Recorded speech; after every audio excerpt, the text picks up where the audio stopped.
The curse manifested on Seraphine's 13th birthday like a winter frost that refused to thaw. One moment she had been laughing with her younger sister Lyra, chasing fireflies through the palace gardens, and the next, she felt the warm affection she had always known simply evaporate from her chest. The love she bore for her family, her friends, even the small pleasures that had once brought her joy, all of it, vanished as if it had never existed at all. Seraphine stood in the moonlit garden, her hands pressed against her ribs, where her heart continued to beat with mechanical precision, pumping blood through her veins but offering none of the warmth that had once accompanied its rhythm. The fireflies danced around her, their golden light casting shadows across her face, but she felt nothing at their beauty. Lyra's laughter echoed from somewhere deeper in the maze of hedgerows, but the sound that had once filled Seraphine with protective tenderness now seemed as distant as church bells from a neighboring village. "Sera, where are you?" Lyra's voice carried on the night air, tinged with concern when her sister failed to respond to her calls. Seraphine opened her mouth to answer, but no words came. How could she explain that, in the span of a heartbeat, she had become a stranger to herself? But the sister who had braided Lyra's hair that morning and promised to teach her sword forms tomorrow had been replaced by someone who could no longer summon even the faintest echo of sibling affection? The curse, as Seraphine would learn in the years that followed, had been the parting gift of Morgatha the Veil Weaver, a witch her father, King Aldrich, had condemned to death for trafficking in forbidden magic. As the flames consumed Mortiva's pyre, she had fixed her burning gaze upon the royal family and spoken words that seemed to carve themselves into the very air. Let the firstborn daughter know the hollow ache of an empty heart. Let her walk through life as stone walks through water, present but untouched. Only when darkness touches darkness shall the spell know its end. At 13, Seraphine had not understood the full weight of those words. She had simply known that something essential had been torn away from her, leaving behind a void that no amount of royal privilege or courtly education could fill. She learned to smile at appropriate moments, to nod when conversation required it, to perform the elaborate dance of noble social interaction with the precision of a clockwork automaton. But beneath the surface she remained as untouchable as winter moonlight. The years passed in a succession of hollow seasons. Seraphine trained with the kingdom's finest weapons masters, finding in the discipline of combat the only activity that could quiet the strange restlessness that had taken root in her chest. She excelled at swordplay, archery, and the more subtle arts of espionage that her tutors deemed useful for a princess who might one day need to protect her realm. Yet even these accomplishments felt like actions performed by someone else, observed from a distance that she could never quite bridge. Suitors came and went, each one leaving more bewildered than the last. Lord Garrett of Thornwood, with his easy smile and genuine kindness, had courted her for 3 months, before finally asking why she seemed to look through him rather than at him. Prince Cassius of the Eastern Kingdoms had lasted even less time, his passionate declarations of love meeting with such perfect indifference that he had fled the castle in the middle of the night, leaving behind only a note that read, "Your Highness, I fear I have fallen in love with a beautiful statue." Seraphine's parents, King Aldrich and Queen Isabel, had initially attributed their daughter's emotional distance to the natural reserved nature of their royal bloodline. But as Seraphine reached her 20th year with no sign of the curse lifting, they began to whisper of arranged marriages and political alliances that might at least provide the kingdom with a useful union, even if it could not provide their daughter with happiness. It was during one such hushed conversation, overheard from behind the thick oak doors of her father's study, that Seraphine first learned of the shadow that had begun to creep across the neighboring realms. Reports had been filtering in for months of a figure known only as the Shadow King, a being of immense power who commanded darkness itself and left desolation in his wake. Entire villages had been found empty, their inhabitants vanished without a trace, their homes bearing no signs of struggle, only an unnatural chill that seemed to seep from the very stones. "He moves like a plague," her father was saying, his voice heavy with the weight of kingship. First the borderlands, then Millhaven, now the reports from Westmark. Each place he touches becomes a void, as if the very life has been drained from it. And the survivors? Queen Isabel's voice was barely above a whisper. There are no survivors, King Aldrich replied grimly. Only empty shells. The few who have been found wandering the roads afterward speak of a darkness that called to them, promising an end to pain. They remember nothing else. Seraphine pressed her ear closer to the door, her pulse quickening despite the emotional numbness that had ruled her for so long. Something about the description of this Shadow King stirred a recognition in her that she could not name, as if she were hearing about someone she had been waiting to meet without knowing it. The Council of Mages believes he is searching for something, her father continued. Or someone. His path is not random, there is a pattern to his movements, though they cannot yet decipher it. And what would you have us do? The Queen asked.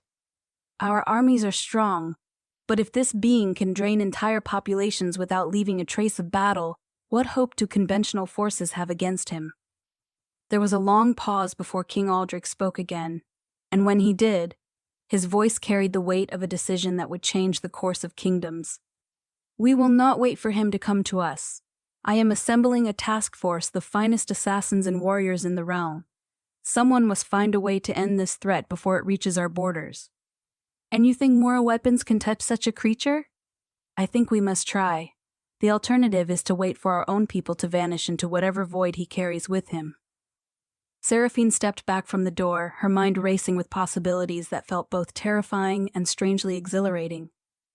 For the first time in 7 years, she felt the stirring of something that might have been excitement, though the emotion was so foreign to her cursed state that she could barely recognize it. The next morning she requested an audience with her father. King Aldrich received her in his private study, surrounded by maps and reports that painted a picture of growing darkness across the realm. He looked older than his 50 years, the burden of protecting his people having carved new lines around his eyes and mouth. When Seraphine entered, he set aside the dispatch he had been reading and gave her his full attention, though she could see the weariness in his posture. Father, she began, her voice steady despite the magnitude of what she was about to propose. I want to volunteer for the task force. King Aldrich's eyebrows rose sharply. Seraphine, you are the heir to the throne. You cannot risk sending untrained soldiers against a being who has already proven conventional forces useless. She interrupted, a rare flash of something approaching passion coloring her words. I have trained with the best weapons masters in the kingdom. I know 17 different ways to kill a man silently. And I can track prey through terrain that would confound a hunting hound. More importantly, I am expendable in a way that your other children are not. You are not expendable, her father said sharply, but Seraphine could see the calculation in his eyes as he weighed her words. Lyra is your true heir, Seraphine continued, with the brutal honesty that had become her trademark since the curse took hold. She has the warmth and compassion that inspire loyalty in subjects. She can love and be loved in return. She is everything a future queen should be. I am a weapon that you have spent 7 years sharpening. And now you have a target worthy of the blade. King Aldrich was quiet for a long moment, studying his eldest daughter with the expression of a man who recognized uncomfortable truths. Finally, he spoke. Even if I were to consider such a thing, the task force would be comprised of volunteers only. I will not command anyone to face this darkness. Then I volunteer, Seraphine said simply. You do not understand what you are asking, her father said, his voice dropping to a whisper. The reports speak of a being who can drain the very soul from a person. What if you were to meet such a fate? Seraphine felt a smile tug at the corners of her mouth, though there was no humor in it.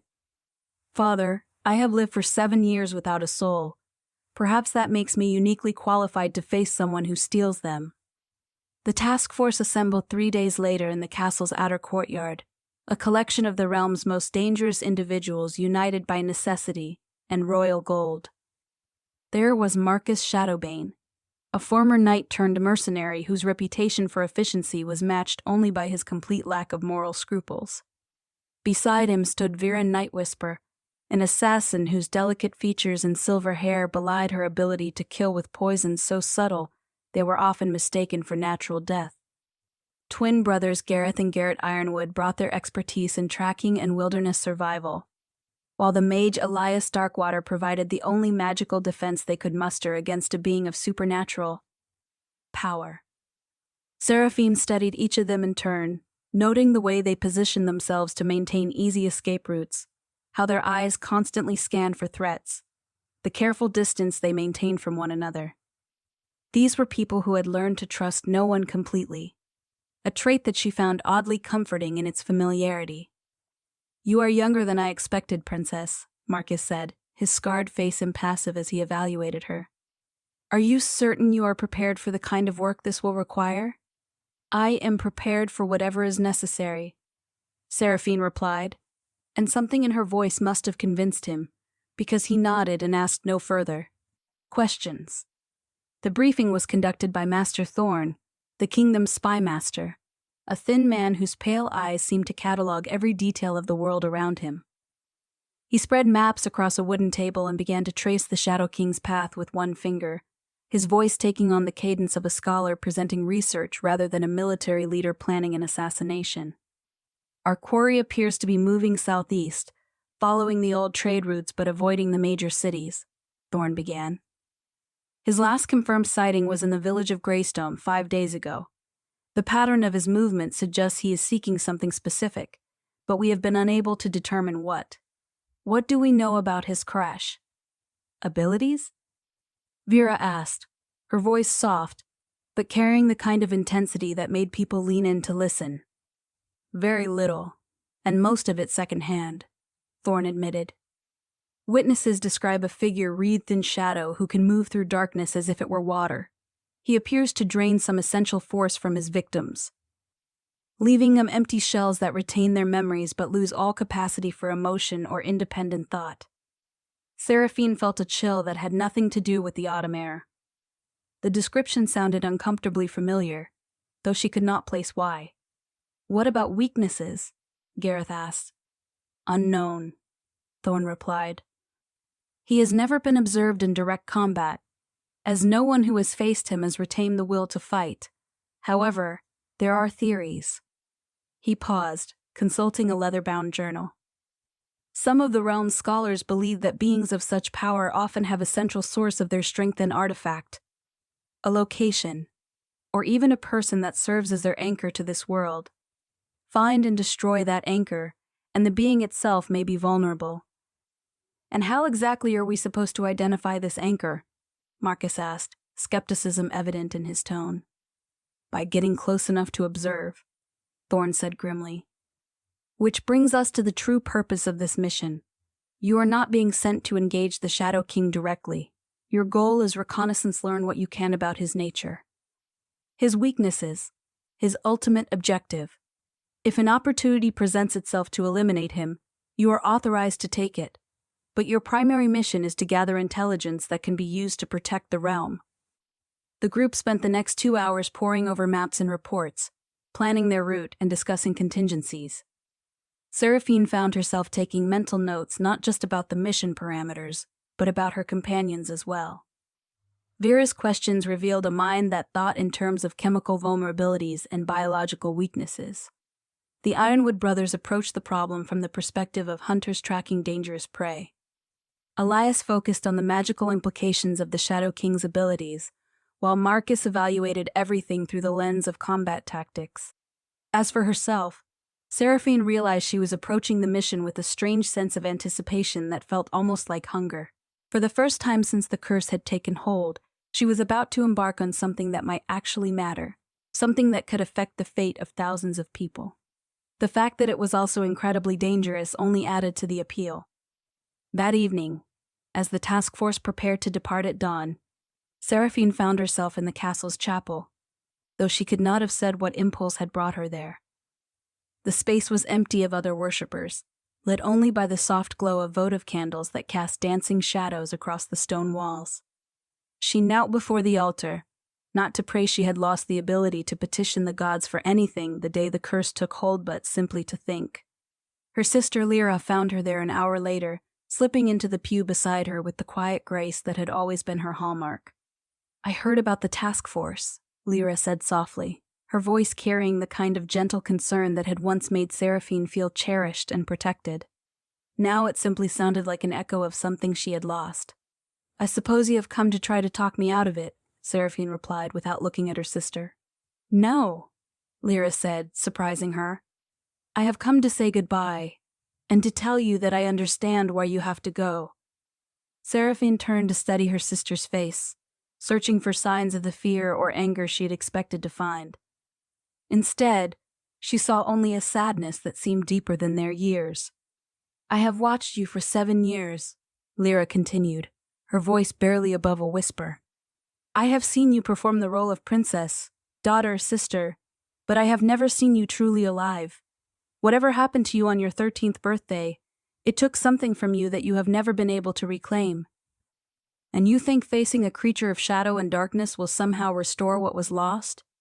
Seraphine asked, though even as she spoke the words, she realized that some part of her believed exactly that. "I think you are the bravest person I know," Lyra said simply. "And I think you deserve the chance to find out who you really are when you are not bound by the expectations of court and crown."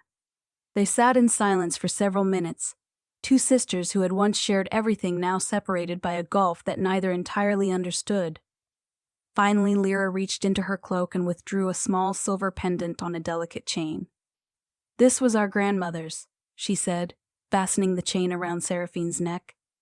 "She claimed it would protect the wearer from dark magic, though I have never put much faith in such stories. Still, it cannot hurt to carry a little extra protection." Seraphine lifted the pendant to examine it more closely. It was a simple Dizina crescent moon cradling a starbutt. Something about it felt warm against her skin, as if it retained some trace of the love with which it had been given. "Thank you," she said, and meant it, even if she could not feel the gratitude that should have accompanied the words. The task force departed before dawn, slipping out of the castle through the servants' entrance to avoid drawing attention to their mission. They traveled light and fast, keeping to the lesser roads and avoiding the inns where travelers might gossip about seeing a princess riding with a band of mercenaries and assassins. For the first 3 days, they followed the Shadow King's trail through increasingly desolate countryside. The villages they passed showed the signs of his presence: empty streets, abandoned homes, crops left to rot in the fields. But it was not the emptiness itself that unnerved Seraphine. It was the quality of the silence that seemed to press in around them, as if the very air had been drained of something essential. On the 4th day, they reached the village of Greystone, where the Shadow King had last been seen. The settlement perched on a hillside overlooking a valley that had once been known for its fertile farmland and prosperous market town. Now it looked like a tableau of normal life frozen in time. Laundry still hung from lines between houses. Meals sat half-finished on tables. Tools lay scattered where they had been dropped. "It is as if they simply stopped," Vera murmured as they walked through the empty streets.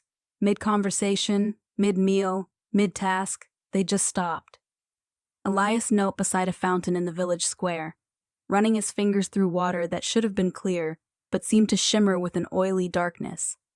"There is residual magic here," he said, his voice tight with concentration. "Something old and powerful, though not malevolent in the way I would have expected." "What do you mean?" Marcus asked, his hand resting on the pommel of his sword as he scanned the empty windows surrounding them. "The magic feels—" Elias paused, searching for the right words. "Lonely, desperate, like someone calling out in the dark, hoping for an answer." Seraphine felt a shiver run down her spine that had nothing to do with the autumn chill. Something about the mage's description resonated with her in a way she could not name, as if he were describing a sensation she knew intimately but had never been able to articulate. They made camp in the village inn, reasoning that the empty building would provide better shelter than the open road. As night fell, Seraphine found herself unable to sleep despite the exhaustion that should have claimed her after days of hard riding. She stood at the window of her assigned room, staring out at the moonlit streets and trying to understand the strange restlessness that had been growing stronger with each mile they traveled. It was past midnight when she heard Ita sound so faint, she almost convinced herself she had imagined it. But there it was again, a low note that seemed to resonate from somewhere deep beneath the earth, like the echo of a bell tolling in a distant cathedral. She pressed her ear to the window, straining to hear more clearly, and felt her heart begin to race with an excitement she had not experienced since her 13th birthday. Without stopping to consider the wisdom of her actions, Seraphine slipped out of her room and made her way downstairs. The inn's common room was empty, her companions having retired hours ago, but she could still hear that strange resonance calling to her from somewhere outside. She opened the inn's front door and stepped into the night air, immediately noticing that the temperature had dropped significantly since sunset. Her breath came out in visible puffs, and frost was beginning to form on the surfaces around her despite the fact that it was still early autumn. The sound was clearer now, and she could tell it was coming from the direction of the old cemetery that lay beyond the village's eastern edge. She should have woken the others, should have at least armed herself with more than the daggers she wore at her belt. Instead, she found herself walking toward the source of the sound as if drawn by an invisible thread. The cemetery was older than the village itself, its weathered headstones marking the graves of generations who had lived and died in this place long before it had acquired its current name. Ancient oak trees grew between the burial plots, their branches heavy with leaves that rustled in a wind Seraphine could not feel. She was halfway through the graveyard when the sound stopped, leaving behind a silence so complete it seemed to press against her eardrums. She paused, suddenly aware of how exposed she was in the moonlight, how foolish she had been to come here alone. But before she could turn back, she heard something else, footsteps moving through the grass behind her. Seraphine spun around, her daggers appearing in her hands with the fluid motion of long practice, and found herself face to face with a figure that seemed to be carved from shadow itself. The Shadow King stood perhaps 20 paces away, his form wreathed in darkness that moved independently of any breeze.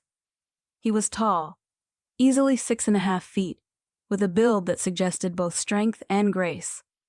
His face was partially obscured by the shadows that clung to him, but she could see the pale line of his jaw, the sharp angle of his cheekbones, and eyes that seemed to hold starlight within their depths. "You heard the call," he said, and his voice carried the same resonant quality as the sound that had drawn her here. It was neither threatening nor welcoming, simply a statement of fact. "I did," Seraphine replied, surprised by her own calmness. She should have been terrified, should have been calling for help or attempting to flee. Instead, she found herself studying him with the same careful attention she had once given to particularly challenging opponents in the practice yard. "And yet you do not flee," he observed, tilting his head slightly as if she were a puzzle he was trying to solve. "Should I?" she asked, though she made no move to lower her weapons. "Most do," he said, and she caught a note of something that might have been sadness in his voice. "Or they try to, it makes little difference in the end." "Because you drain their souls," Seraphine said, watching for his reaction. To her surprise, he laughed, though the sound held no humor. "Is that what they are calling it? How prosaic. No, princess, I do not drain souls. I offer an end to suffering, a release from the endless ache of existence. Most people carry so much pain, so much longing, but they welcome the peace I can provide." "But some resist," she said, noting the way he had addressed her by title without her having identified herself. "Some do," he agreed. "Those who have already learned to live with emptiness, who have made peace with the void within themselves. They interest me more than the others." Seraphine felt a chill that had nothing to do with the supernatural cold that seemed to radiate from him. "And what do you do with those who interest you?" "I study them," he said simply.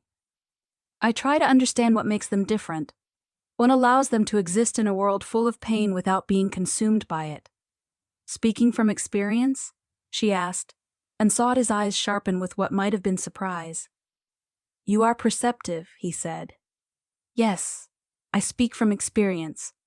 I have been searching for a very long time for someone who might understand what it means to be hollow, to go through the motions of existence without ever truly feeling alive. And what happens when you find such a person?" "I had hoped," he said quietly, "but they might be able to show me a way back to the light." They stared at each other across the moonlit cemetery, predator and prey, darkness and what? Seraphine was not sure what she represented in this encounter, only that she felt more present, more real than she had in 7 years. "You know who I am," she said, and it was not a question. Seraphine of Aldenmore, he replied. Firstborn daughter of King Aldrich, heir to a throne she will never want, cursed by Morgatha the Veil Weaver to live without love. How do you know about the curse? Because I am the one who sent Morgatha to your kingdom, he said. Simply. I am the one who asked her to find me someone who might understand what I have become. The revelation hit Seraphine like a physical blow, but she kept her expression neutral even as her mind raced through the implications. You orchestrated my curse? I orchestrated the circumstances that led to it, he corrected. Morgatha was overzealous in her interpretation of my request. I had hoped she would simply identify someone who might be suitable for my purposes. Instead, she decided to create such a person. By destroying my ability to love, by removing the distractions that keep most people from seeing clearly, he said. Tell me, princess, in the 7 years since the curse took hold, have you not felt a kind of clarity that others lack? Have you not been able to see through the pretenses and illusions that blind the rest of your kind? Seraphine could not deny the truth of his words. The curse had stripped away her capacity for emotional attachment, but it had also freed her from the biases and self-deceptions that seemed to govern so much of human behavior. She could evaluate people and situations with perfect objectivity, unclouded by hope or fear or desire. And what would you have me do with this clarity? She asked. Help me understand it, he said, taking a step closer. I have spent centuries trying to comprehend what I lost when I became what I am. I remember that there was once warmth, once connection, once the ability to feel something other than this endless hunger for what I cannot name, but I cannot find my way back to it alone. What makes you think I can help you find something I have never possessed? Because, he said, and now he was close enough that she could see the silver flecks in his dark eyes. You were not born to emptiness. You had love, and it was taken from you. You know what it feels like to lose something precious. I have only the memory of having felt, but no clear recollection of what those feelings were.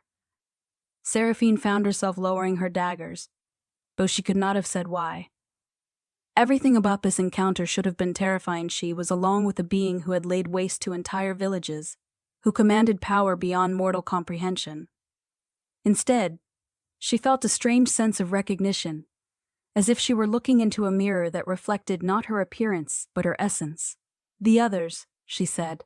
The people in the villages. What did you do to them? I gave them what they wanted, he replied. An end to their pain. They were not suitable for my purpose. They were too eager to embrace the void, too quick to surrender what little spark they possessed. I need someone who can resist the call of emptiness, who can maintain their sense of self even when surrounded by shadow. End quote. And you think I am such a person? I think, he said, reaching out to touch her face with fingers that felt like winter moonlight, that you are the only person I have met in 3 centuries who does not flinch when I draw. Nair. His touch sent a shock through her system that felt like lightning captured in crystal. For a moment, just a moment, she thought she felt something stir in the hollow space where her heart should have been.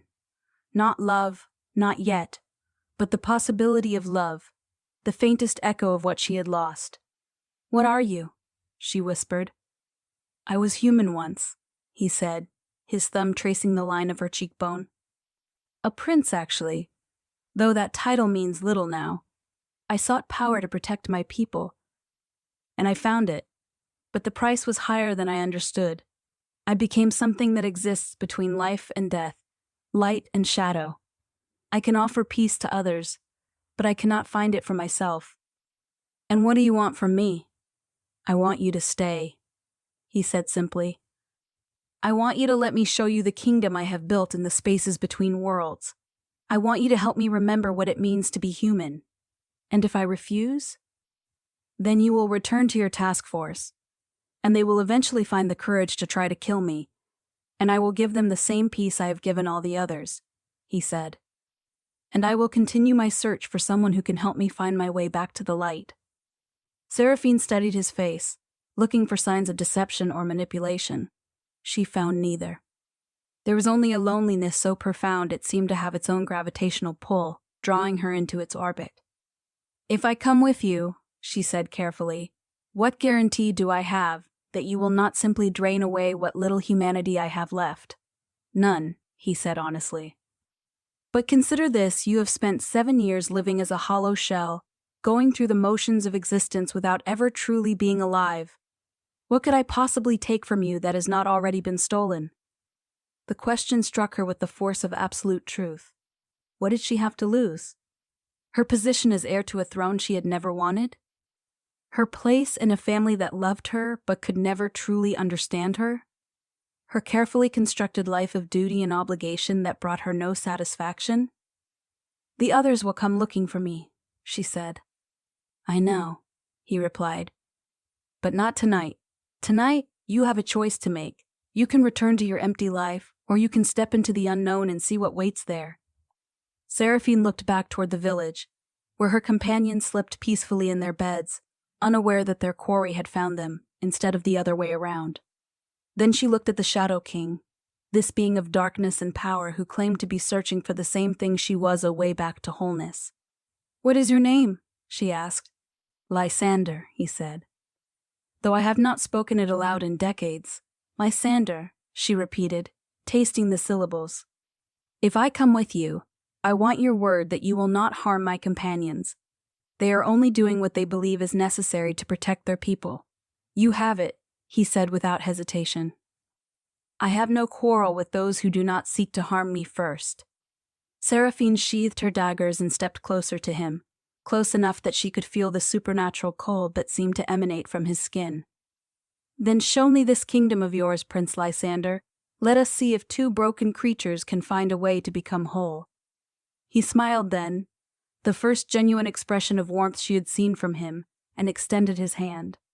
When she took it, the world around them dissolved into shadow and starlight, and Seraphine felt herself being pulled into a realm that existed beyond the boundaries of mortal understanding. The sensation of traveling through shadow was unlike anything Seraphine had ever experienced.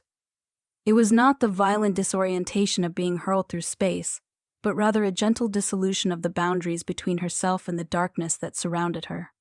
She felt herself becoming insubstantial, as if she were made of mist and moonlight, while still maintaining perfect awareness of her thoughts and sensations. When the world solidified around her again, she found herself standing in a vast hall that seemed to exist in permanent twilight. The walls were made of some dark stone that reflected light like black water, and the ceiling disappeared into shadows so deep they might have been star-studded sky. Pillars of twisted obsidian rose from the floor at regular intervals, carved with symbols that seemed to shift and change when she was not looking directly at them. Welcome to the Shadowlands, Lysander said, his voice echoing strangely in the vast space. This is what remains of my father's kingdom, transformed by the magic that changed me. Seraphine turned slowly, taking in the impossible architecture that surrounded them. The hall was beautiful in its way, but it was the beauty of winter nights, and distant stars magnificent but utterly cold. How long have you lived here? Time moves differently in the spaces between worlds, he replied. I have been the Shadow King for what feels like centuries, but I am told that only 50 years have passed in the mortal realm. And you have been alone all this time? Not alone, he said, gesturing toward the shadows that seemed to move independently of any light source. The darkness keeps me company, but it is not the same as having someone who can understand what it means to be caught between existence and void. As if summoned by his words, the shadows began to take shape around them. They resolved into figures that might once have been human tall, graceful forms that moved with liquid grace but possessed no more substance than smoke. Their faces were beautiful but empty, their eyes holding neither intelligence nor awareness. The first inhabitants of my realm, Lysander explained. Those who came seeking the peace I offered but lacked the strength to maintain their individual identity. They serve as my court now, though they can no longer remember why they chose to stay. Seraphine watched the shadow figures glide past, noting the way they seemed to orbit around Lysander like planets around a sun. Is that what you fear will happen to me? It is what I hope will not happen, he said. You are stronger than they were, more accustomed to existing in the spaces between feeling and emptiness, but I cannot promise that prolonged exposure to my realm will not affect you. Then why risk it? Lysander was quiet for a long moment, his gaze fixed on something beyond the hall's boundaries. Because the alternative is to continue existing as I am, trapped between death and life, never fully either. I would rather risk destroying us both than spend another century searching for something I may never find. The honesty in his voice was like a blade to the heart she no longer possessed. Seraphine found herself taking a step closer to him, drawn by the recognition of a pain that mirrored her own. "Show me more," she said. "Show me what you have built here." He led her through corridors that seemed to reshape themselves as they walked, past chambers filled with impossible gardens where flowers bloomed in eternal moonlight and fountains sang with voices like wind chimes. They climbed stairs that spiraled up into darkness and descended into grottos where pools of liquid starlight reflected images of distant worlds. "The Shadowlands respond to thought and emotion," Lysander explained as they paused beside a window that looked out onto a landscape of silver hills and dark forests. "When I first arrived here, everything was chaos, a reflection of my own fractured state. It took years to impose enough order to create livable space. And now it is stable, but static," he said. "It reflects what I am, but it cannot grow or change without some external influence, without the possibility of something new." They continued their exploration until they reached a library that took Seraphine's breath away. The room was circular, with shelves that extended up into darkness beyond the reach of the floating lights that illuminated the reading areas. Books, scrolls, and tablets filled every available space, their contents spanning languages and scripts from across the mortal world and beyond. "Knowledge was always my weakness," Lysander said, running his fingers along the spine of a leather-bound tome. "Even as a mortal prince, I believed that enough understanding could solve any problem, overcome any obstacle. It was that hubris that led me to seek the power that transformed me." Seraphine pulled a volume from one of the lower shelves, opening it to find pages covered in elegant script that seemed to glow faintly in the library's twilight. The text was in a language she did not recognize, but somehow she could understand its meaning, a treatise on the nature of emotional bonds and their connection to magical energy. "I can read this," she said, surprised. "How is that possible?" "The Shadowlands adapt to their inhabitants," Lysander replied. "The realm wants to be understood, wants to share its secrets, but be careful what you learn here, princess. Knowledge gained in this place comes with a price." "What kind of price?" "The more you understand about the nature of shadow and void, the more difficult it becomes to return to the world of light and substance," he said. "Each revelation ties you more closely to this realm, makes you more like me." Seraphine closed the book, but she did not return it to the shelf. Instead, she tucked it under her arm, drawn by the promise of answers to questions she had been carrying for 7 years. "Perhaps that is exactly what I need." They spent the next several hours in the library, Lysander explaining the organization of his collection while Seraphine explored texts that dealt with curses, emotional magic, and the boundaries between different tall planes of existence. She found references to Morgatha the Veil Weaver in several volumes, most of them describing her as a practitioner of magic that dealt with the spaces between emotions, the hollow places where love should have lived. "She was more skilled than I realized," Lysander said when Seraphine shared her findings. "I thought I was commissioning a simple curse, something that would create emotional numbness. Instead, she wove something far more complex, a spell that did not simply remove your capacity for love, but created a void that yearns to be filled." "A void that calls to other voids," Seraphine murmured, understanding beginning to dawn. "That is why I could hear you calling from the cemetery. That is why your touch affects me when nothing else has for 7 years." "The curse was designed to bring us together," Lysander confirmed. "Morgatha saw an opportunity to fulfill my request while also exacting her revenge on your father. She created a princess who could not love her people, could not form the bonds that make a ruler strong, but who would be drawn inevitably to the very darkness her kingdom feared." Seraphine set down the book she had been reading and turned to face him fully. "So, this is all manipulation? My presence here, my response to you, it is all the product of magical compulsion? Is what you feel for me compulsion?" he asked quietly. "Or is it recognition?" She considered the question, probing the strange sensations that had been building in her chest since their first encounter. The pull she felt toward Lysander was undeniable, but it did not feel like the mindless attraction of enchantment. It felt more like the relief of finding a perfect counterpart, someone whose emptiness matched her own so completely that together they might form something whole. Recognition, she admitted. But that does not make it real, doesn't it? He moved closer to her, close enough that she could see the way shadows seemed to move beneath his skin like living things. What makes any emotion real? The circumstances that create it, or the experience of feeling it? Before she could answer, he reached out and cupped her face in his hands, his touch sending another shock of almost sensation through her nervous system.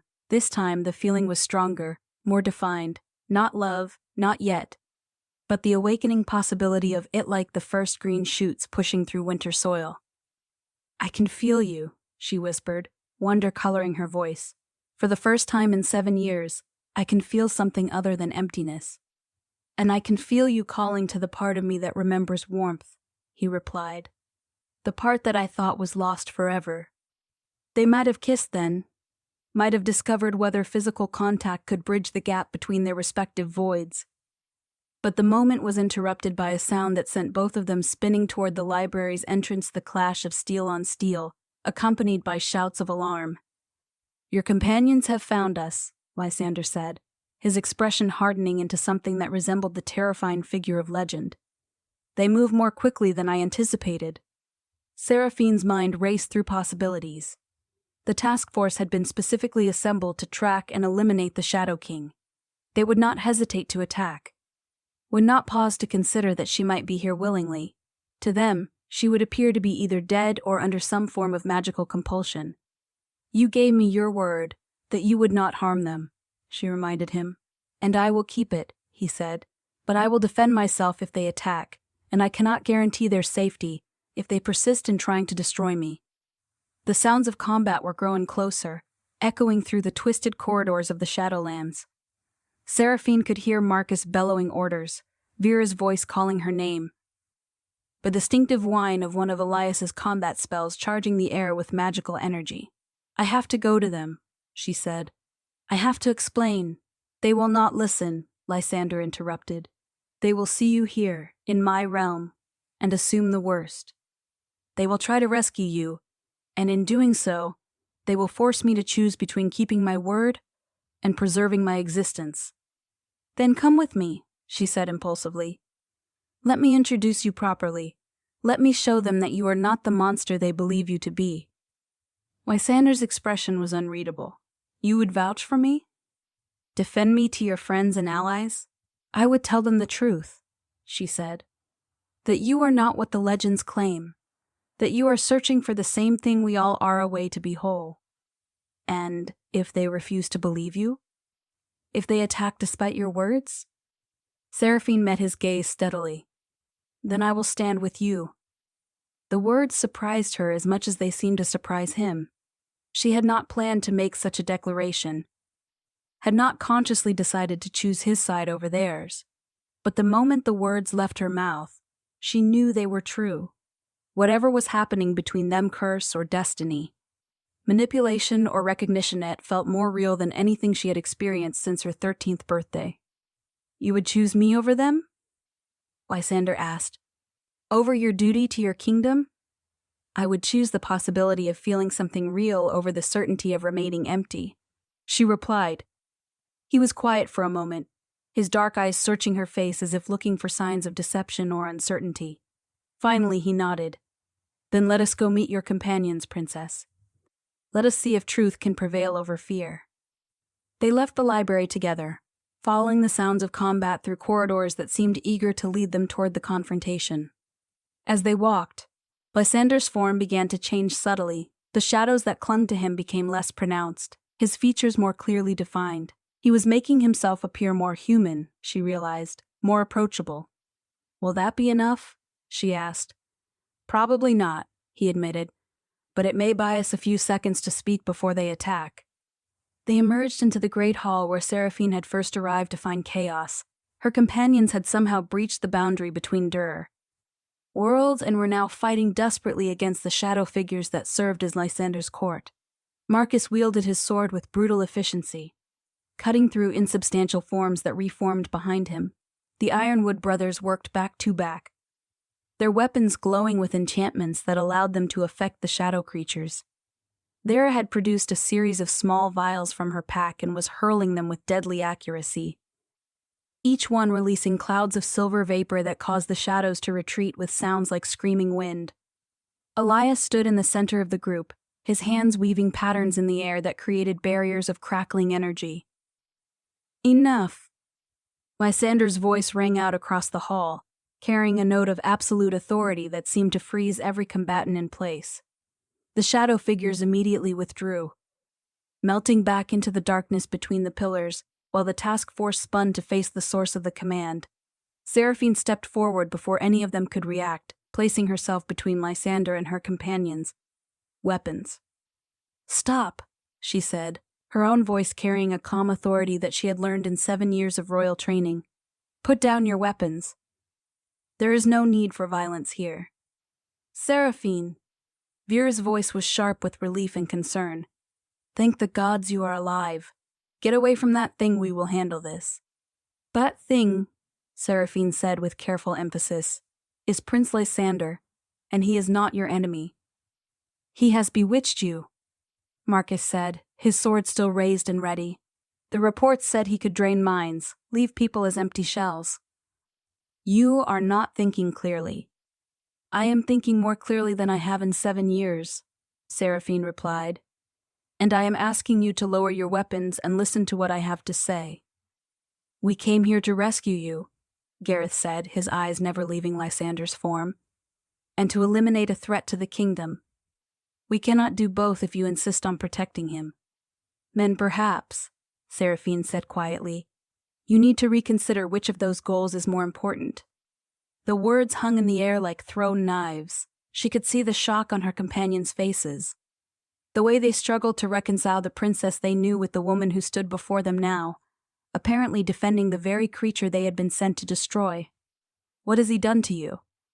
Elias asked, his magical senses probing the air around her. "I can feel the curse upon you, but there is something else now, something new." "He has given me hope," Seraphine said simply. "For the first time since Morgatha's curse took hold, I have felt the possibility of something other than emptiness." "Morgatha's curse?" Vera's eyes sharpened with interest. "What curse?" Seraphine realized that in all the years since her 13th birthday, she had never told anyone the truth about what had happened to her. Her parents knew, of course, but they had agreed to keep the knowledge secret to avoid showing weakness to potential enemies. To everyone else, she had simply seemed to develop a more reserved personality as she matured. "The witch cursed me to feel no love," she explained. "For 7 years, I have been unable to form emotional connections. I'm able to care about anything or anyone. I have lived as you feared he would leave you as an empty shell going through the motions of existence." "And you believe he can break this curse?" Marcus asked, skepticism evident in his voice.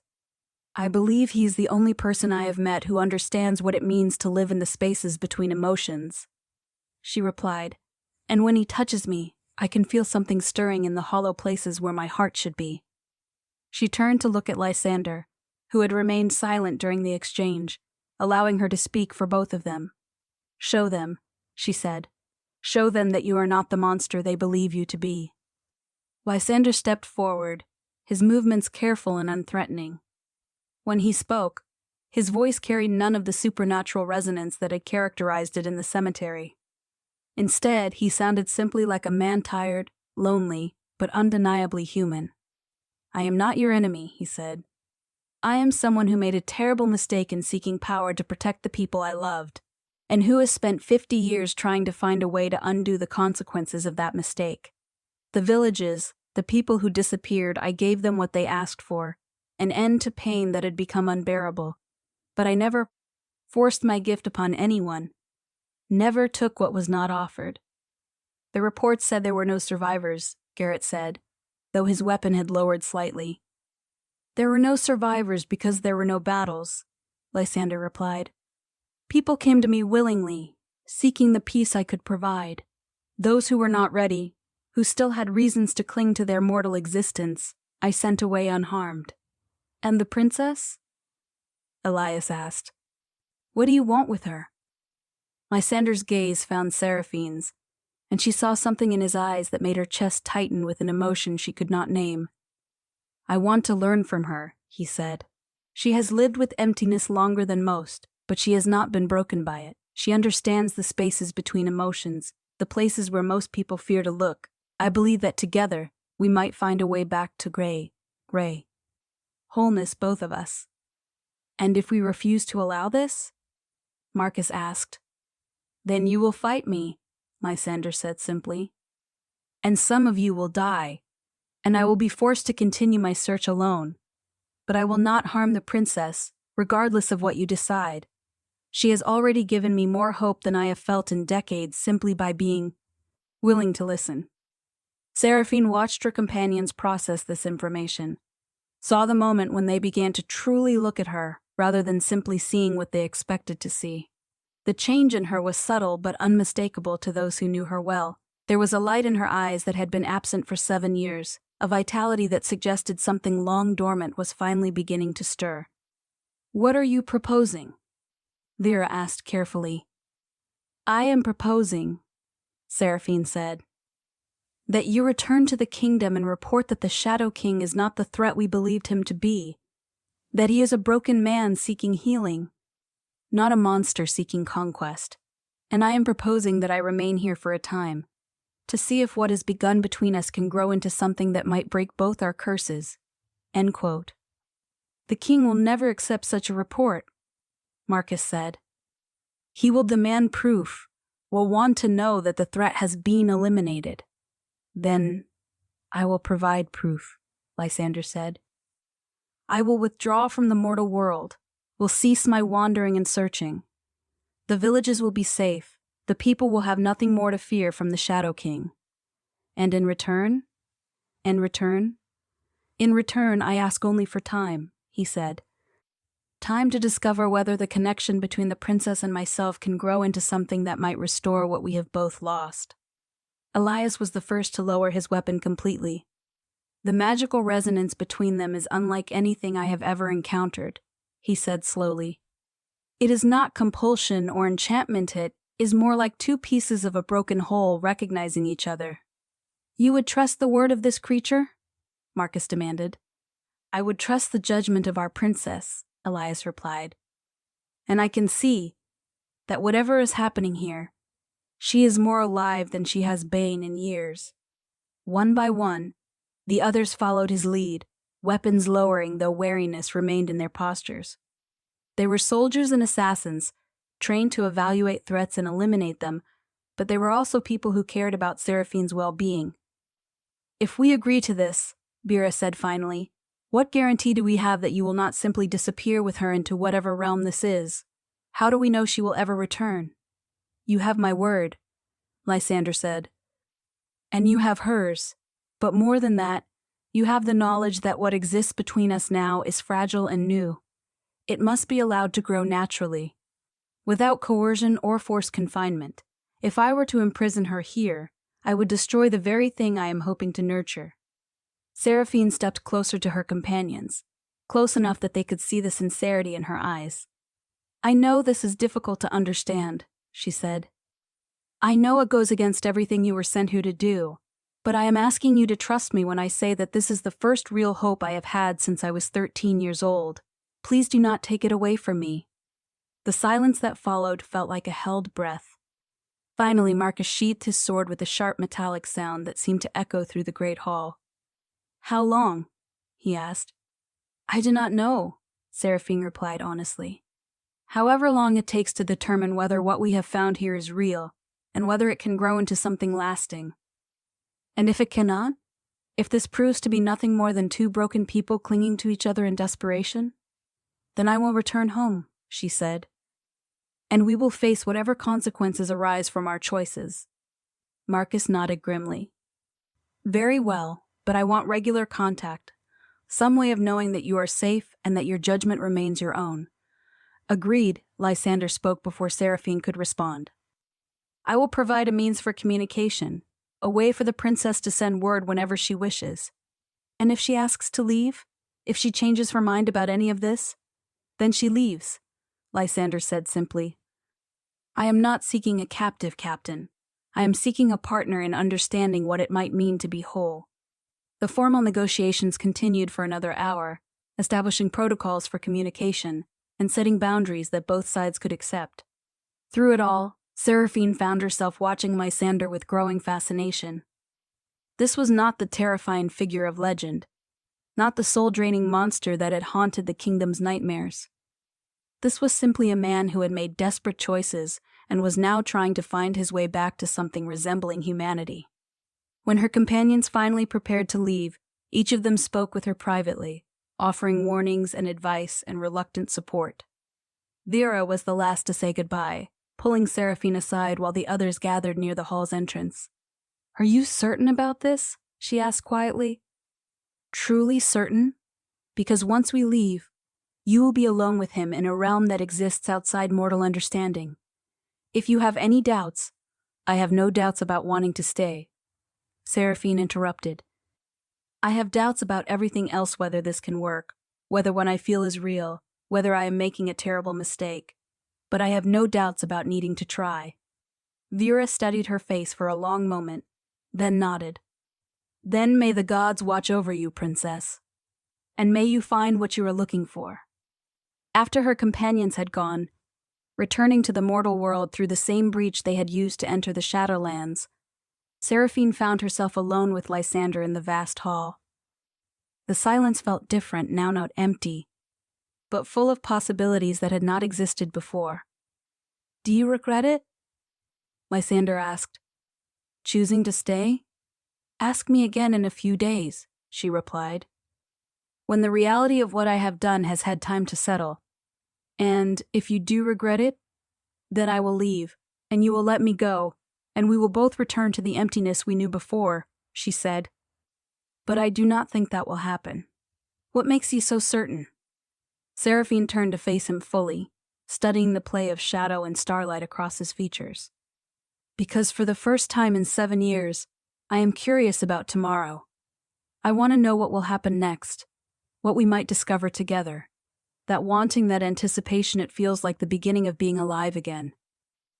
Lysander smiled, and this time the expression reached his eyes, warming them with something that might have been joy. Then let us see what tomorrow brings, princess. Let us see what we can build together in the spaces between light and shadow. The days that followed established a rhythm unlike anything Seraphine had ever known. She and Lysander spent their waking hours exploring the Shadowlands together, he serving as guide while she provided fresh perspective on a realm that had remained static for too long. Her presence seemed to catalyze changes in the environment. Gardens bloomed with new varieties of flowers. Chambers rearranged themselves into more welcoming configurations. Even the shadow servants began to display hints of individual personality. The realm responds to you, Lysander observed one morning as they stood in a courtyard that had spontaneously generated a fountain shaped like intertwining serpents. It recognizes something in you that it has been missing. What do you think it recognizes? Seraphine asked, trailing her fingers through water that sparkled with its own inner light. Potential, he said. The possibility of growth and change. You are not empty in the way I am, you are hollow, waiting to be filled. The Shadowlands understand the difference. Their conversations during these explorations ranged across topics that Seraphine had never been able to discuss with anyone else. They spoke of the nature of emptiness, the different varieties of loneliness, the ways that pain could become so familiar it felt like identity. Lysander shared stories of his mortal life, his kingdom, the desperate circumstances that had led him to seek the power that transformed him. Seraphine found herself talking about her curse, not as a tragedy to be mourned, but as an experience that had shaped her understanding of human nature. Sometimes I think the curse was almost a gift, she said one evening as they sat in the library, books scattered around them like fallen leaves. It stripped away the illusions that most people cling to, forced me to see the world as it really is rather than as I wished it to be. And how do you see the world? Lysander asked. As a place where everyone is searching for connection, but most people are too afraid of being hurt to risk genuine intimacy, she replied. They form shallow bonds based on shared interests or mutual benefit, but they rarely allow themselves to be truly known by another person. And yet you have allowed me to know you. Because I have nothing left to lose, she said simply. The curse took away my ability to love, but it also took away my ability to fear emotional pain. I can be completely honest with you because there are no stakes for me, no risk of heartbreak, no possibility of disappointment. Is that still true? He asked quietly. Seraphine considered the question, probing the strange sensations that had been growing stronger with each day she spent in his company. The hollow spaces in her chest no longer felt quite so empty. Something was stirring there. Something that might have been the precursor to genuine feeling. No, she admitted. I think it stopped being true the moment you touched my face in the cemetery. Whatever is happening between us, it is creating possibilities I have not had to consider for 7 years. Does that frighten you? Terrify me, she said, but she was smiling as she spoke. And exhilarate me. I had forgotten what it felt like to have something to lose. Their physical relationship developed with the same careful deliberation as their emotional connection. The first time Lysander kissed her, 3 weeks after her companions had left, it was in the garden of silver roses that had appeared outside her chambers. The touch of his lips against hers sent shockwaves through her entire being, awakening nerves that the curse had left dormant for years. I can feel you, she whispered against his mouth, wonder coloring her voice. I can actually feel you. And I can feel myself through you, he replied, his hands cradling her face with reverent care. You are teaching me to remember what warmth feels like. They took their time discovering each other, mapping the geography of sensation that their respective curses had denied them. Every touch was a revelation, every caress a small victory against the emptiness that had defined them both. Seraphine found herself rediscovering her own body as if it belonged to someone else, the way her skin responded to Lysander's fingers, the way her pulse quickened when he looked at her with desire in his star-bright eyes. Is this what love feels like? She asked one night as they lay entwined in the massive bed that had materialized in her chambers, apparently responding to their growing intimacy. I think, Lysander said, his voice soft with wonder, that this is what it feels like to remember how to love. But their growing connection was not without complications. The deeper their bond became, the more unstable the Shadowlands grew. Chambers would shift without warning, corridors would rearrange themselves, and the shadow servants became increasingly agitated, their movements erratic and unpredictable. The realm is struggling to accommodate change, Lysander explained after a particularly violent reshuffling that had left the library scattered across 3 different levels of the castle. It has existed in perfect stasis for so long that the introduction of genuine emotion is causing systemic disruptions. Is it dangerous? Seraphine asked, watching books float past the window like autumn leaves caught in a windstorm. Not dangerous exactly, he replied, but potentially unsustainable. If the instability continues to increase, the Shadowlands may collapse entirely. And what would happen to us if they did? Lysander was quiet for a long moment, his expression troubled. I do not know, he admitted. My existence has been tied to this realm for 50 years. If it ceases to exist, I may cease to exist along with it. Then we need to find a way to stabilize it, Seraphine said with characteristic directness.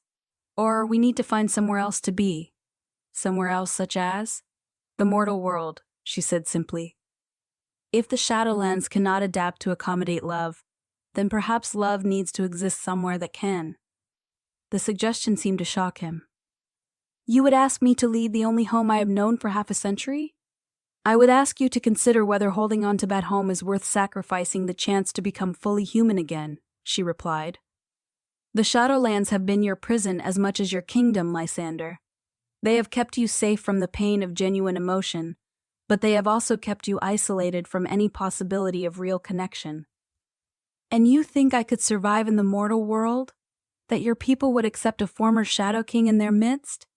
I think we will never know unless we try, she said. And I think the alternative is to remain here until the realm's instability destroys us both. Their conversation was interrupted by a sound that made them both freeze the low, resonant note that had first called Seraphine to the cemetery where they had met. But this time, the sound was not coming from Lysander. It was coming from somewhere else in the castle, somewhere deep below the foundations. "What is that?" Seraphine asked. Lysander's face had gone pale, his expression shifting from confusion to recognition to something approaching fear. "That should not be possible," he whispered. "I am the only one who can make that sound, the only one who can call across the barriers between worlds." Then what? The note sounded again, closer this time, and with it came a sensation that Seraphine recognized with K. Growing dread. It was the same hollow ache she had lived with for 7 years, the same perfect emptiness that had defined her existence since her 13th birthday. "Morgatha," Lysander breathed. "Somehow, Morgatha is here." They descended through the castle together, following the sound deeper and deeper into levels that Seraphine had never seen before. The architecture became progressively stranger as they went, walls curving at impossible angles, stairs that led in directions that defied geometric logic. The air grew thicker, charged with magic that made Seraphine's skin prickle with unease. Finally, they reached a chamber that seemed to exist at the very heart of the Chateau Lanza's circular room, with walls of polished black stone that reflected no light. In the center of the space stood a figure that Seraphine recognized from nightmares that had haunted her for 7 years. Morgatha the Veil Weaver looked exactly as she had on the day of her execution, tall, elegant, with silver hair that moved as if stirred by invisible winds. Her eyes were the color of winter storms, and her smile held all the warmth of the blade fresh from the forge. "My dear prince," she said, her voice carrying the same resonant quality as Lysander's, "and my sweet princess, how lovely to see you both again." "You are dead," Lysander said, his voice flat with shock. "I watched you burn." "Death is such a relative concept, don't you think?" Morgatha replied, gliding closer to them with movements that suggested she was not entirely solid. "Especially for those of us who have learned to exist in the spaces between worlds. You should know better than anyone how persistent such existence can be. What do you want?" Seraphine demanded, stepping slightly in front of Lysander in a protective gesture that surprised them both. "Want?" Morgatha's laugh was like glass breaking in a distant room. "I want to see the culmination of my greatest work, of course. I want to witness what happens when two perfectly crafted instruments of emptiness attempt to fill each other's voids." "Your curse is breaking," Lysander said, and Seraphine could hear the defiance in his voice. "Whatever you hope to accomplish, you have failed. We are healing each other." "Are you?" Morgatha asked, tilting her head as if considering a particularly interesting puzzle. "Or are you simply creating a more complex form of emptiness? Tell me, princess, when you touch your shadow prince, what do you feel?" "I feel," Seraphine began, then stopped, suddenly uncertain. "You feel the absence of emptiness," Morgatha supplied helpfully. "The sensation of not feeling nothing, which is not at all the same as feeling something. You have mistaken the absence of void for the presence of love."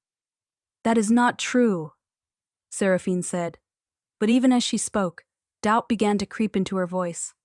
Was what she experienced with Lysander genuine emotion, or simply the relief of finding someone whose emptiness perfectly complemented her own? "And you, my dear prince," Morgatha continued, turning her attention to Lysander. "You believe that touching someone else's void allows you to remember warmth. But memories are not feelings, are they? You are both still as hollow as the day I crafted your respective curses. Then why are the Shadowlands becoming unstable?" Lysander demanded. "If nothing has changed, why is the realm responding as if—" "Because," Morgatha interrupted, "you are finally serving your true purpose. You see, my original plan was far grander than either of you suspected. I did not curse you to live in isolation, I cursed you to find each other, to become the perfect vessels for something much larger than yourselves." The chamber began to shift around them, walls flowing like water, the ceiling opening to reveal a view of the Shadowlands that showed the full extent of the realm's instability. Cracks of silver light were spreading across the landscape like fractures in black glass, And through those cracks, Seraphine could see glimpses of other worlds, other realms of existence. The barriers between worlds are breaking down, Morgatha explained with obvious satisfaction. Your little romance has created resonances that are tearing holes in the fabric of reality itself. Soon, the boundaries that keep the various planes of existence separate will collapse entirely. And what happens then? Seraphine asked, though she was not sure she wanted to know the answer. Then the real world becomes as malleable as the Shadowlands, Morgatha replied. Magic will flow freely, the dead will walk among the living, and those with sufficient will and knowledge will be able to reshape reality according to their desires. It will be the end of the age of mortal dominion and the beginning of something far more interesting. You are insane, Lysander said, but his voice lacked conviction. The evidence of the realm's deterioration was all around them, undeniable proof that their connection was causing exactly the kind of catastrophic instability Morgatha described. I am ambitious, Morgatha corrected. And I am very, very patient. It took 50 years for you to find each other, another few months for your bond to strengthen enough to begin the process of dimensional breakdown. But it was worth the wait to see my vision finally coming to fruition. Seraphine felt the bottom drop out of her world as the full implications of Morgatha's revelation sank in. Every moment of connection she had shared with Lysander, every touch that had seemed to awaken feeling in her long-dead heart, every whispered word of growing affection, all of it had been manipulation, part of a plan to use their combined emptiness as a weapon against the very permanent structure of reality. How do we stop it? She asked quietly. Stop it? Morgatha seemed genuinely surprised by the question. My dear child, why would you want to stop it? You are finally fulfilling your destiny, finally serving a purpose greater than your own small desires. You should be celebrating. Our purpose is not to serve as your instruments of destruction, Lysander said, and Seraphine could see him gathering power around himself like a cloak of living shadow. If our connection is causing this instability, we will sever it. Oh, I'm afraid it's far too late for that, Morgatha said with mock sympathy. The process has already passed the point of no return. Even if you were to kill each other right now, the dimensional fractures would continue to spread. Though I suppose you could, Triette might be amusing to watch. There has to be a way, Seraphine insisted, her mind racing through possibilities. If the breakdown is caused by our combined emptiness resonating together, then perhaps if one of us were to become truly filled, truly whole, the resonance would stop, Lysander finished, understanding dawning in Prappy. His eyes. But how?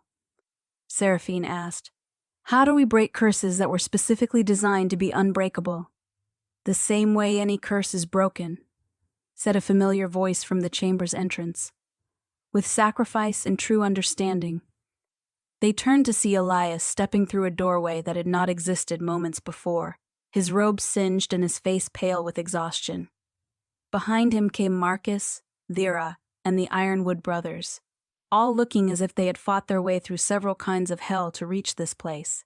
The dimensional fractures have begun appearing in the mortal world, Elias said without preamble. Villages are disappearing into pockets of twisted reality. The dead are rising from their graves in some places, while others had become completely devoid of magic. We felt the resonance that led us here, followed it back to its source. How did you breach the chamber's defenses? Morgatha asked, sounding more curious than concerned. With this, Vera said, holding up a pendant that Seraphine recognized with a shock of memory. It was the silver crescent moon cradling a star that Lyra had given her before the mission began, the one that had supposedly belonged to their Baram. Grandmother, where did you get that? Seraphine asked. Your sister insisted we take it when the fractures began appearing near the capital. Marcus replied. She said your grandmother had left specific instructions about its use, instructions that had been sealed until the kingdom faced a threat that conventional weapons could not address.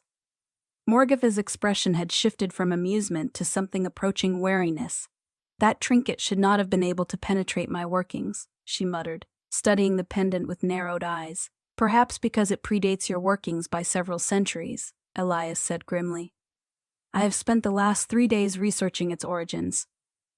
It was crafted by the same circle of mages who first established the barriers between worlds, designed as a key that could open pathways between realms in times of dire need. And what need could be more dire than the collapse of reality itself? Vera added. Morgatha's form flickered slightly, becoming less solid, as if the presence of the pendant was somehow disrupting her ability to maintain coherence in this space.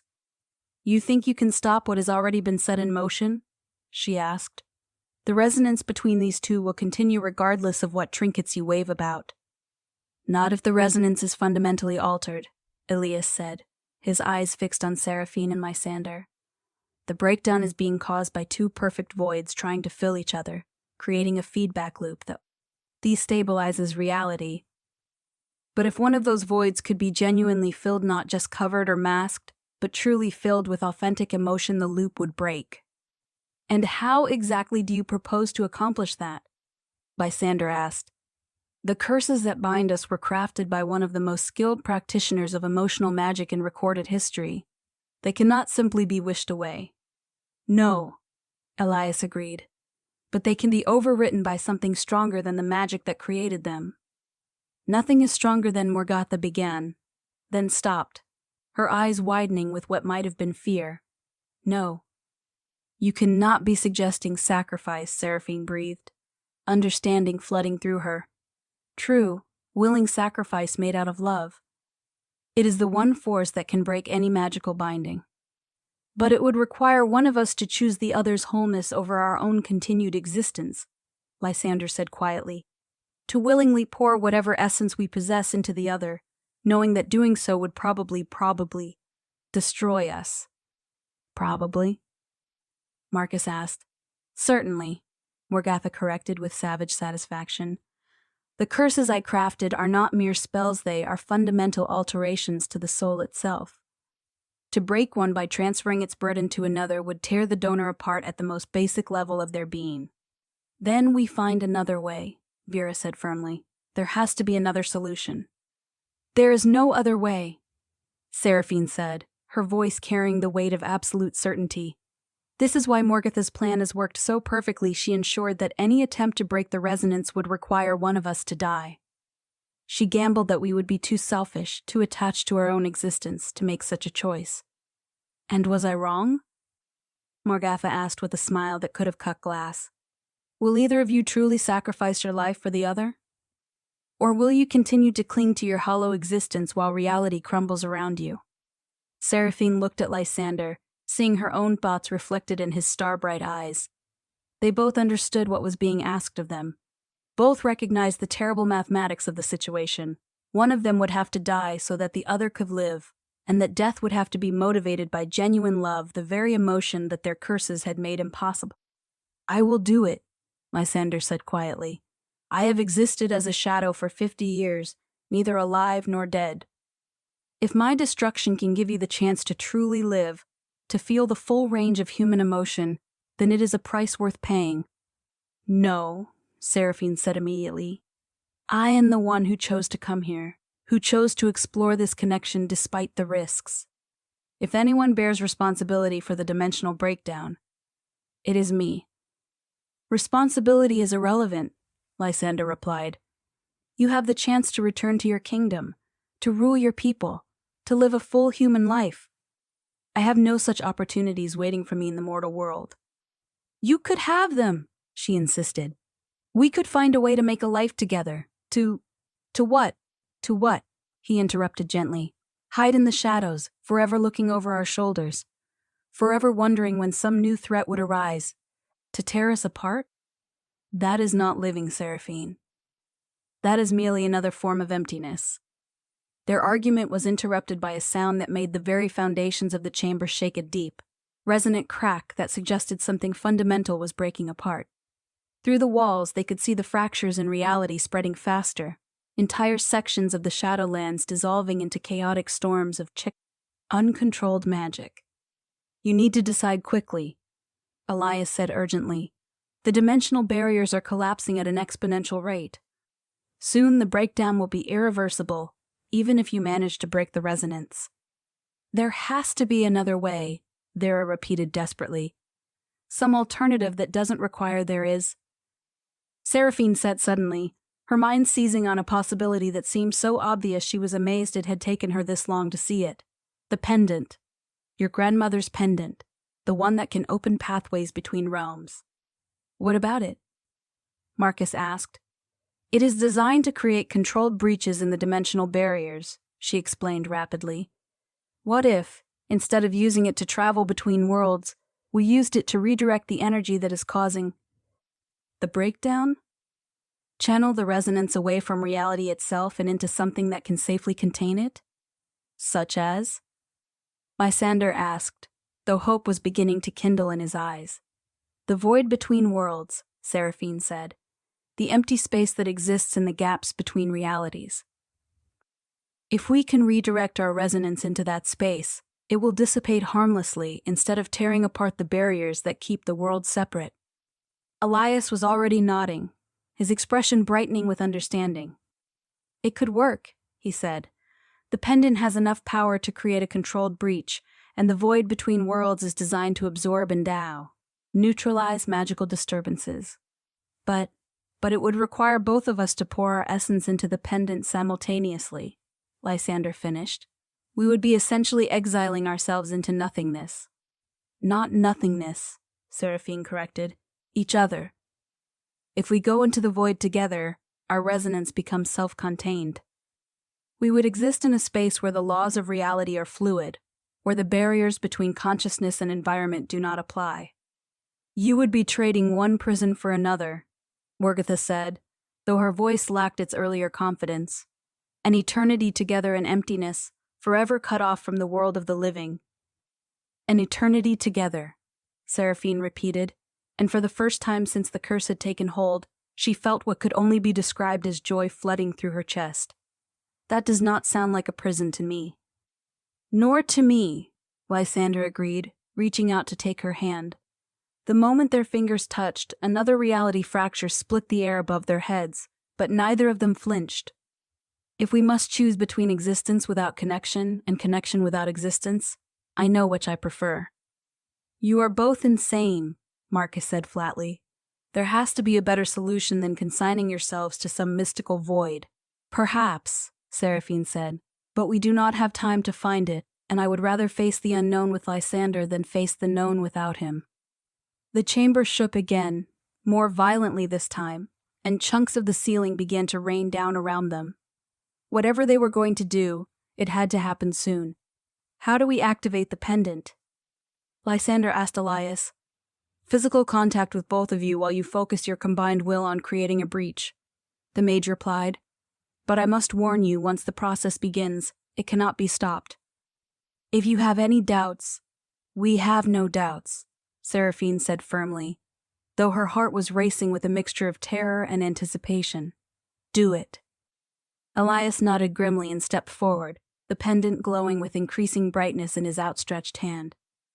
You will need to maintain physical contact throughout the process, he instructed, and you must focus on your connection to each other, not on the fear of what you are leaving behind. Seraphine and Lysander joined hands, their fingers intertwining with the desperate intensity of people about to leap from a great height.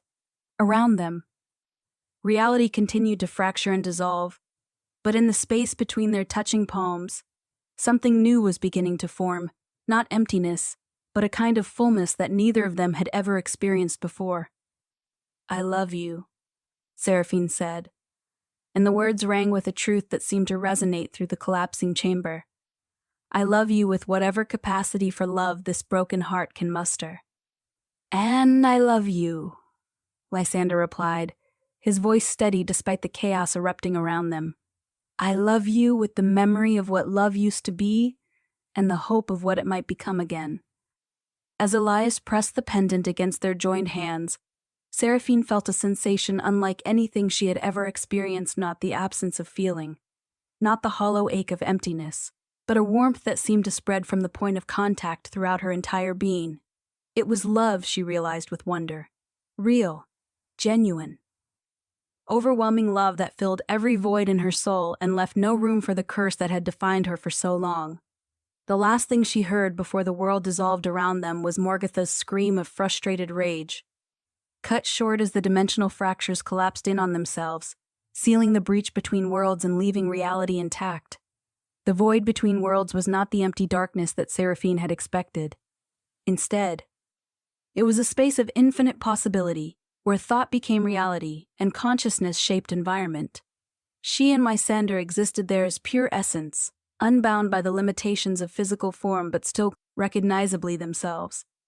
"Is this death?" she asked, though the question was communicated through direct transfer of thought rather than spoken words. "I do not think so," Lysander replied in the same manner. "I think this is what we were meant to become, not human, not shadow, but something new. Something whole." Around them, the void responded to their presence by creating a realm that belonged to both of them, part mortal palace, part shadow kingdom, filled with gardens that bloomed with impossible colors and libraries that contained the accumulated knowledge of all worlds. It was a place of endless exploration and discovery, where they could exist together without the barriers that had separated them in the mortal realm. "Do you regret it?" Lysander asked as they explored their new domain. "Giving up your throne, your family, your life in the mortal world?" "I gave up a life I was never truly living," Seraphine replied. "What we have here, what we have become, this is more real than anything I ever experienced in the palace." Time moved differently in the void, or perhaps did not move at all.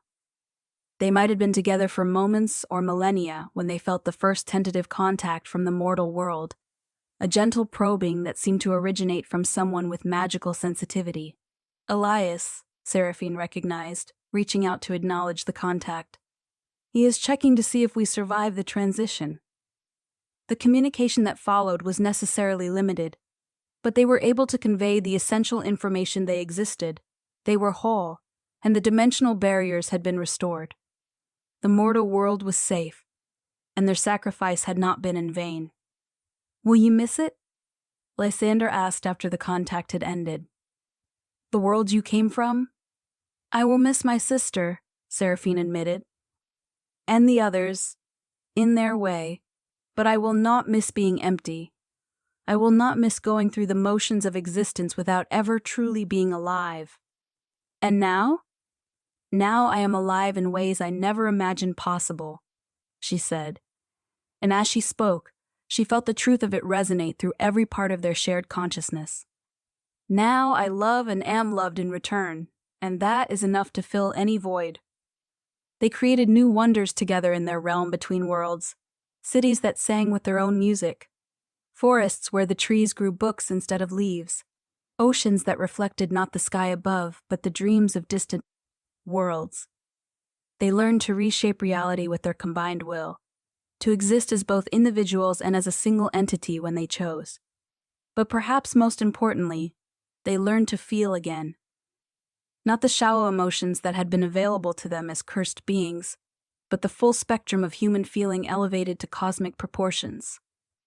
Joy that could light stars, sorrow that could call rain from empty skies, anger that could reshape mountains, and love that could bridge any gap between souls.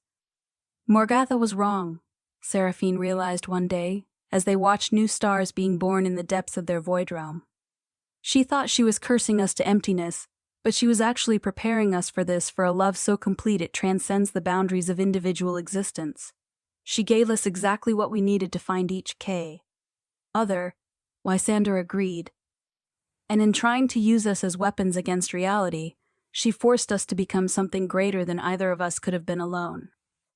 Sometimes they would sense echoes from the mortal world, news of Lyra's coronation as the new heir apparent, reports of Elias's continued research into dimensional magic, occasional attempts by Marcus or Vera to establish contact.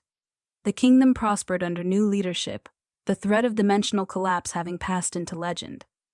"Do you think they understand what really happened?" Seraphine asked.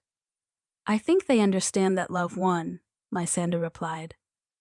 "That two broken people found a way to become whole by choosing each other over everything else. The specific mechanics matter less than the essential truth. As their existence in the void continued years or centuries or eons, time had no meaning. Here they began to understand that they had become something unprecedented in the history of magic. They were not ghosts or spirits or undead creatures clinging to artificial existence.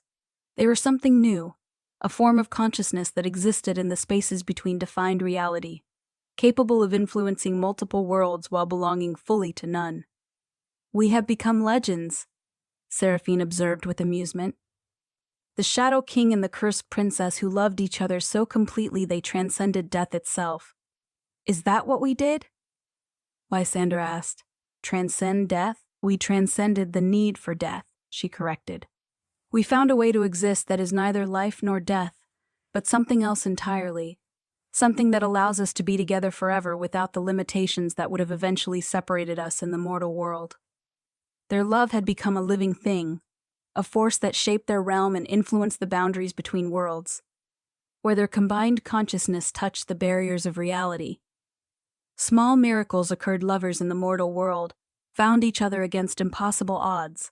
Broken hearts discovered unexpected healing, and those who had given up hope remembered what it meant to dream.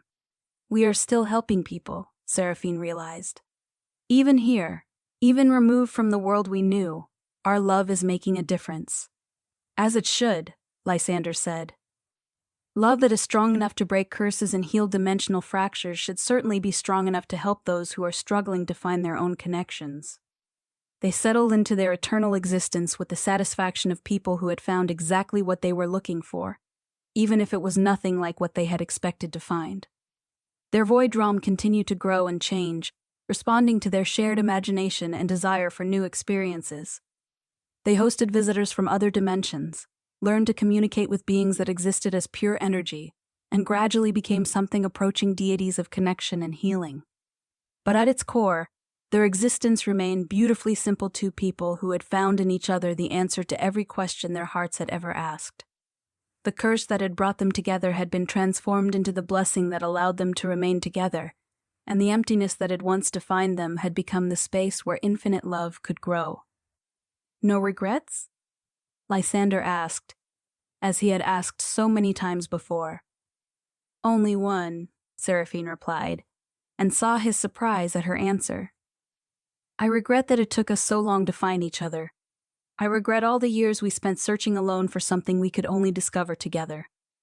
And if we had found each other earlier, before the curses, before the emptiness, then we would have been different people," she said thoughtfully. "People who might not have been capable of loving so completely, so utterly without reservation. Perhaps the curses were necessary. Perhaps we needed to lose everything else before we could find each other." "A romantic notion," Lysander said with the warm laughter that had become one of her favorite sounds in any realm. "That suffering serves a purpose. That pain leads inevitably to joy." "Not all suffering," Seraphine corrected, "but our suffering. Our specific, carefully crafted emptiness that prepared us to become vessels for something larger than ourselves. We were broken in exactly the right way to become perfect for each other." "Perfect for each other," he repeated, and she felt his wonder at the phrase resonate through their shared consciousness. "Yes, I think that is exactly what we are." In the mortal world, years passed and seasons turned, and the story of the Shadow King and the Cursed Princess became the stuff of legend. Bards sang of their sacrifice, lovers invoked their names when making vows of eternal devotion, and those who sought to understand the mysteries of magic studied the dimensional resonance they had created and transformed. But in the void between worlds, time had no meaning and seasons no power. There was only love, vast and eternal and ever-growing, filling every space that had once been empty and creating new spaces to be filled in turn. There was only two souls who had found in each other the completion they had searched for all their lives, and who would continue to love and be loved for all the eternities yet to come. "Forever," Seraphine said, the word carrying all the weight of promise and prayer. "Forever," Lysander agreed, and in the saying of it, made it true. Their story had no ending because their love had no limits, no boundaries that could contain it, no force that could diminish it. They had transcended the curse of emptiness by choosing to fill each other completely, and in doing so, they had discovered that love, true, willing, sacrificial love, was indeed the most powerful magic in any realm. In the space between heartbeats, in the pause between thoughts, in the silence between words, they continue to exist and love and grow. And somewhere in the mortal world, in the kingdom that had once been threatened by shadow, lovers looked up at the stars and felt a warmth that had no earthly source, a reminder that some connections are strong enough to survive anything, even death itself. The curse had been broken not by the removal of emptiness, but by the transformation of emptiness into infinite capacity for love. And in that transformation, two broken people had become something eternal, something beautiful, something that would inspire others to believe in the possibility of perfect love for as long as stories were told and hearts yearned for their other half. They had found each other in the darkest of circumstances, and their love had become a light that would never be extinguished. In the end, that was all the magic the world needed, the simple, revolutionary truth that love, real love, could overcome anything. Even curses, even death, even the vast emptiness between worlds. Forever and always, until the stars burned out and new ones were born to replace them. They would exist in the space between everything and nothing, two souls who had become one soul, one love that had become the template for all loves that would follow. The Shadow King and the Cursed Princess had found their happy ending in the most unlikely of places, not in the restoration of what they had lost, but in the creation of something entirely new, something perfect, something eternal, something that proved, once and for all, that love was indeed the most powerful force in any universe,